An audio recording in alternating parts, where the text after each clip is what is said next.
ನಿಮಗೂ ಕೂಡ ಇದು ಅನುಭವಕ್ಕೆ ಬಂದಿರಬಹುದು. ಬೆಳಿಗ್ಗೆ ಎದ್ದ ತಕ್ಷಣ ನಿಮಗೆ ನಿಮ್ಮ ಶರೀರವೆಲ್ಲ ನೋವಾದಂತೆ ಅನುಭವಕ್ಕೆ ಬಂದಿರಬಹುದು. ಏನೋ ಒಂದು ರೀತಿಯ ಸುಸ್ತು, ದೇಹವೆಲ್ಲ ಭಾರ ಎನಿಸಿದಂತೆ, ದೇಹ ಏಳಲು ಸಾಧ್ಯವಿಲ್ಲ ಎನ್ನುವಂತೆ ನಮಗೆ ಅನಿಸುತ್ತಿರುತ್ತದೆ. ಕೈ ಕಾಲುಗಳಲ್ಲಿ ಶಕ್ತಿ ಇಲ್ಲದಂತಾಗುತ್ತದೆ. ಒತ್ತಾಯದಿಂದ ಎದ್ದರೂ ಕೂಡ ಅಂದು ಯಾವ ಕೆಲಸವನ್ನು ಏನನ್ನೂ ಮಾಡಲು ಮನಸ್ಸಿಲ್ಲದಿರುವುದು, ಕೈಕಾಲುಗಳಲ್ಲಿ ನೋವು, ಮಾಂಸಖಂಡಗಳಲ್ಲಿ ಸೆಳೆತ, ಈ ರೀತಿ ಪದೇ ಪದೇ ನಿಮಗೆ ಆಗುತ್ತಿದ್ದರೆ ಇದೆಲ್ಲವೂ ಸಾಮಾನ್ಯ ಎಂದು ನೀವು ನೆಗ್ಲೆಕ್ಟ್ ಮಾಡಬೇಡಿ. ಈ ಲಕ್ಷಣಗಳು ಕಾಣಿಸಿಕೊಳ್ಳುವುದಕ್ಕೆ ಕಾರಣ ಏನೆಂದರೆ ನಿಮ್ಮ ದೇಹದಲ್ಲಿ ಒಳಗಿನಿಂದಲೇ ಶಕ್ತಿಯನ್ನು ಹೆಚ್ಚಿಸಬೇಕು ಎನ್ನುವುದು. ಈ ಎಲ್ಲ ಸಮಸ್ಯೆಗಳಿಗೆ ಪರಿಹಾರವನ್ನು ಪಡೆಯಲು ನೀವು ದುಬಾರಿಯಾದ ಔಷಧಿಗಳನ್ನು ಹಾಗೂ ದುಬಾರಿಯಾದ ಡಾಕ್ಟರನ್ನು ಹಾಗೂ ವಿದೇಶಿ ಸಪ್ಲಿಮೆಂಟ್ಗಳನ್ನು, ಆಯುರ್ವೇದಿಕ್ ಔಷಧಿಗಳನ್ನು ಪಡೆಯುವ ಅಗತ್ಯವಿಲ್ಲ. ನಿಮ್ಮ ಮನೆಯಲ್ಲಿರುವ ತುಂಬ ಕಡಿಮೆ ಖರ್ಚಿನ 2 ವಸ್ತುಗಳಿಂದ ನೀವು ಈ ಸಮಸ್ಯೆಗಳಿಗೆ ಪರಿಹಾರವನ್ನು ಕಂಡುಕೊಳ್ಳಬಹುದು. ಈ 2 ವಸ್ತುಗಳನ್ನು ನಿಗದಿತ ಸಮಯಕ್ಕೆ ನಿಗದಿತ ಪ್ರಮಾಣದಲ್ಲಿ ಸರಿಯಾದ ರೀತಿಯಲ್ಲಿ ತೆಗೆದುಕೊಳ್ಳುತ್ತಾ ಬಂದರೆ ನಿಮ್ಮ ದೇಹಕ್ಕೆ ಹೊಸ ರೀತಿಯ ಶಕ್ತಿಯನ್ನು ನೀವು ನೀಡಬಹುದು. ನಿಮ್ಮ ಮನೆಯಲ್ಲಿ ಸಿಗುವ ಈ ವಸ್ತುಗಳು ತುಂಬ ಸಾಧಾರಣ ಎನಿಸಬಹುದು, ಆದರೆ ಇವು ಯಾವುದೇ ದುಬಾರಿಯಾದ ಔಷಧಿಗಳಿಗಿಂತಲೂ ಕಡಿಮೆ ಇಲ್ಲ. ಮೊದಲನೆಯದಾಗಿ ಒಣ ದ್ರಾಕ್ಷಿ. ಪ್ರತಿದಿನ ಬೆಳಿಗ್ಗೆ ಒಣ ದ್ರಾಕ್ಷಿ ತಿನ್ನುವುದು ಆರೋಗ್ಯಕ್ಕೆ ಒಳ್ಳೆಯದು ಎಂದು ಆರೋಗ್ಯ ತಜ್ಞರು ಹೇಳುತ್ತಾರೆ. ಅದರಲ್ಲಿಯೂ ನೀರಿನಲ್ಲಿ ನೆನೆಸಿದ ಒಣ ದ್ರಾಕ್ಷಿಯನ್ನು ನಿಯಮಿತವಾಗಿ ಸೇವಿಸುವುದರಿಂದ ದೇಹಕ್ಕೆ ಅನೇಕ ರೀತಿಯ ಆರೋಗ್ಯ ಪ್ರಯೋಜನಗಳಿವೆ. ಉತ್ತಮ ಜೀರ್ಣಕ್ರಿಯೆಯನ್ನು ಕಾಪಾಡಿಕೊಳ್ಳಲು ಒಣ ದ್ರಾಕ್ಷಿ ತುಂಬ ಉಪಯುಕ್ತವಾಗಿದೆ. ಜೊತೆಗೆ ದ್ರಾಕ್ಷಿ ಹೃದಯವನ್ನು ಆರೋಗ್ಯಕರವಾಗಿರಿಸುತ್ತದೆ. ಕೆಟ್ಟ ಕೊಲೆಸ್ಟ್ರಾಲ್ ಅನ್ನು ಕಡಿಮೆ ಮಾಡಿ ಒಳ್ಳೆಯ ಕೊಲೆಸ್ಟ್ರಾಲ್ ಅನ್ನು ಹೆಚ್ಚಿಸುತ್ತದೆ. ಹೃದ್ರೋಗದ ಅಪಾಯವನ್ನು ಕಡಿಮೆ ಮಾಡುತ್ತದೆ. ಅಲ್ಲದೆ ಇದರಲ್ಲಿ ಕಬ್ಬಿನಾಂಶ, ನಾರಿನಾಂಶ, ಪ್ರೋಟೀನ್, ಕ್ಯಾಲ್ಸಿಯಂ ಮತ್ತು ತಾಮ್ರದಂತಹ ಹಲವಾರು ಪೋಷಕಾಂಶಗಳಿದ್ದು ಇದನ್ನು ಸೇವಿಸುವುದರಿಂದ ಜೀರ್ಣಾಂಗ ವ್ಯವಸ್ಥೆ ಸುಧಾರಣೆಯಾಗಲಿದ್ದು ನಿಶ್ಶಕ್ತಿಯಂತಹ ಸಮಸ್ಯೆಗಳಿಗೆ ಪರಿಹಾರ ನೀಡಲಿದೆ.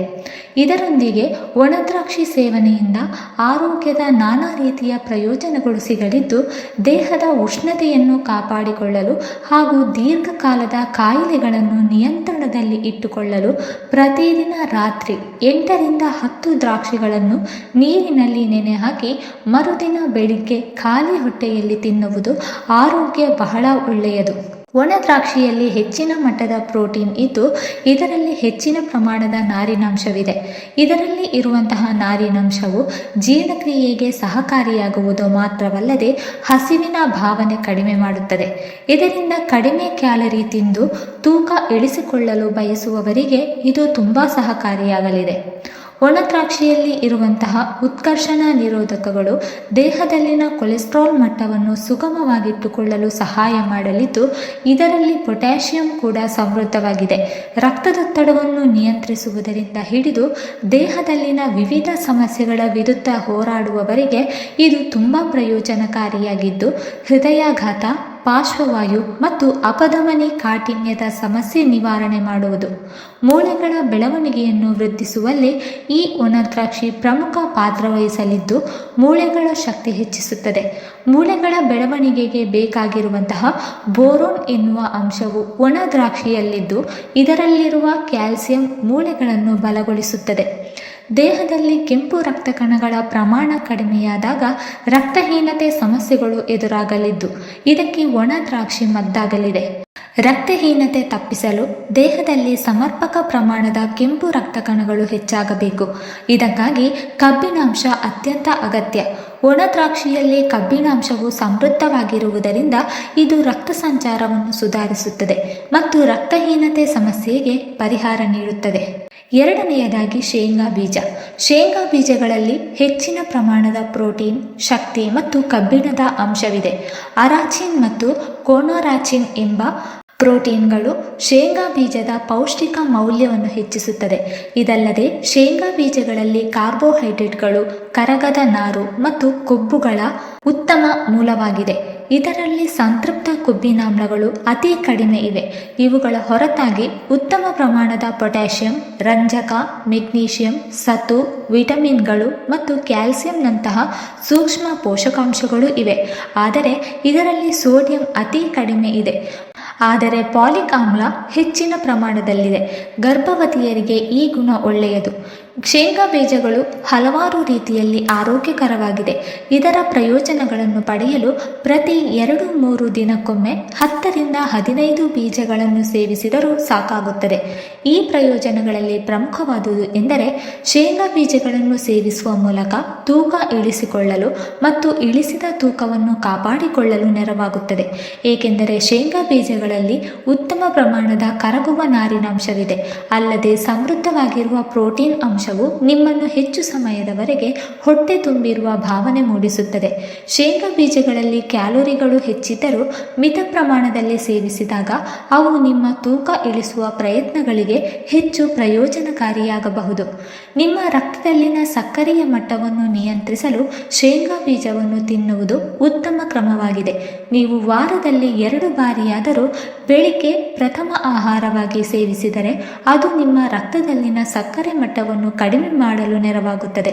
ಮಧುಮೇಹಿಗಳಿಗೆ ರಕ್ತದಲ್ಲಿ ಸಕ್ಕರೆಯ ಮಟ್ಟ ದಿಢೀರನೆ ಏರಿಸುವ ಯಾವುದೇ ಆಹಾರಗಳು ಸೂಕ್ತವಲ್ಲ. ಇದೇ ಕಾರಣಕ್ಕೆ ಇವರಿಗೆ ಸಕ್ಕರೆಯನ್ನು ತಿನ್ನಬಾರದೆಂದು ಹೇಳಲಾಗುತ್ತದೆ. ವಾಸ್ತವದಲ್ಲಿ ಮಧುಮೇಹಿಗಳು ಅಲ್ಪ ಪ್ರಮಾಣದ ಸಕ್ಕರೆಯನ್ನು ಸೇವಿಸಬಹುದು. ಅಲ್ಪ ಪ್ರಮಾಣದಲ್ಲಿ ಸೇವಿಸಿದಾಗ ರಕ್ತದಲ್ಲಿ ಇವರ ದೇಹ ಸಹಿಸಿಕೊಳ್ಳುವಷ್ಟು ಸಕ್ಕರೆ ಬಿಡುಗಡೆಯಾಗುತ್ತದೆ.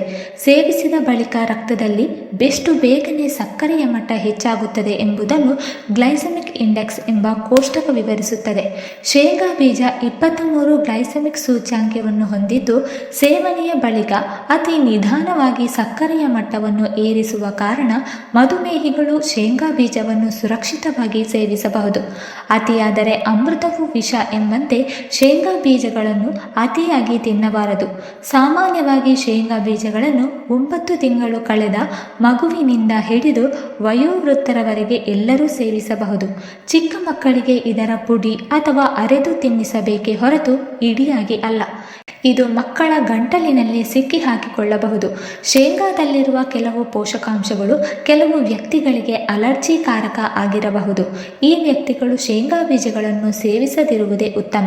ಉಳಿದಂತೆ ಶೇಂಗಾ ಬೀಜಗಳು ಎಲ್ಲರಿಗೂ ಸುರಕ್ಷಿತವಾಗಿದೆ. ಶೇಂಗಾ ಬೀಜಗಳು ರುಚಿಕರ ಎಂದು ಮನಸ್ಸಿಗೆ ಬಂದಷ್ಟು ತಿನ್ನಬಾರದು. ತಜ್ಞರ ಪ್ರಕಾರ ದಿನವೊಂದಕ್ಕೆ 35ರಷ್ಟು ಬೀಜಗಳನ್ನು ತಿಂದರೆ ಸಾಕು. ಆದರೆ ಇದರ ಪ್ರಯೋಜನಗಳನ್ನು ಪಡೆಯಲು ಕನಿಷ್ಠ ವಾರಕ್ಕೆ 2 ಬಾರಿಯಾದರೂ ಸೇವಿಸಬೇಕು. ಪೀನಟ್ ಬಟರ್ ರೂಪದಲ್ಲಿ ಸವರಿ ತಿನ್ನುವುದಾದರೆ ದಿನಕ್ಕೆ 2 ದೊಡ್ಡ ಚಮಚಕ್ಕಿಂತ ಹೆಚ್ಚು ಸೇವಿಸಬಾರದು. ವೀಕ್ಷಕರೇ, ಈ ಮಾಹಿತಿ ನಿಮಗೆ ಇಷ್ಟವಾಗಿದ್ದರೆ ದಯವಿಟ್ಟು ಲೈಕ್ ಮಾಡಿ, ಶೇರ್ ಮಾಡಿ ಮತ್ತು ಕಮೆಂಟ್ ಮಾಡಿ. ಹಾಗೆ ಮುಂದಿನ ವಿಡಿಯೋಸ್ಗಳಿಗಾಗಿ ನಮ್ಮ ಚಾನಲನ್ನು ಸಬ್ಸ್ಕ್ರೈಬ್ ಮಾಡಿಕೊಳ್ಳಿ. ಧನ್ಯವಾದಗಳು.